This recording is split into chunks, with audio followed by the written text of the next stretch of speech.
అందరికీ నమస్కారం. ఈ మధ్య పోలీసులు వాట్సాప్ ద్వారా నోటీసులు పంపుతున్నట్టు చాలామందికి అనుభవం ఉంటుంది. అయితే అలా వచ్చిన నోటీసులు చెల్లుతాయా లేదా మనం వాటికి ఎలా స్పందించాలి అనే విషయం గురించి ఈరోజు మీతో మాట్లాడతాను. ఇటీవల supreme court Satyender Kumar ankle versus CBI కేసులో కొన్ని నిర్దేశాలు ఇచ్చింది. పోలీసులు వాట్సాప్ ద్వారా నోటీసులు ఇస్తే అది చెల్లుతుందా కాదా అని. అలానే సాధారణంగా పోలీసులు బయట ప్రదేశంలో ఉన్నప్పుడు, అంటే విదేశాల్లో ఉన్నప్పుడు కానీ, మనం బయట అవుట్ ఆఫ్ స్టేషన్ వెళ్ళినప్పుడు కానీ వాళ్ళు వాట్సాప్ ద్వారా నోటీసులు పంపుతుంటారు.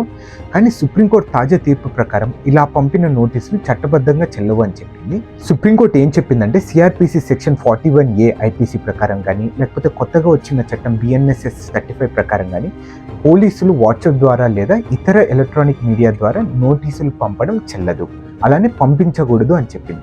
అలానే నోటీస్ ఇవ్వాల్సిన వ్యక్తికి వాళ్ళు ప్రత్యక్షంగా, అంటే వాళ్ళ ఇంటికి కానీ అతన్ని ఎక్కడైనా కలిసి కానీ స్వయంగా అందించాలని చెప్పింది. మీరేం చేయాల్సిందేదంటే వాట్సాప్ ద్వారా లేదా SMS ద్వారా వచ్చిన నోటీస్ను అంగీకరించాల్సిన అవసరం లేదు. అలానే నోటీస్ చెల్లదని తెలుసుకున్నా కూడా మీరు ఆ కేసుని ఆలస్యం చేయకుండా ఉండకండి. ఒకవేళ మీకు నోటీస్ ఇచ్చారంటే అది ఒరిజినలా కాదని మీ కన్సర్న్ అటార్నీతో కానీ కన్సర్న్ లాయర్ ద్వారా ఒకసారి కన్ఫర్మేషన్ చేసుకోమని కోరుకుంటున్నాను. Thank you.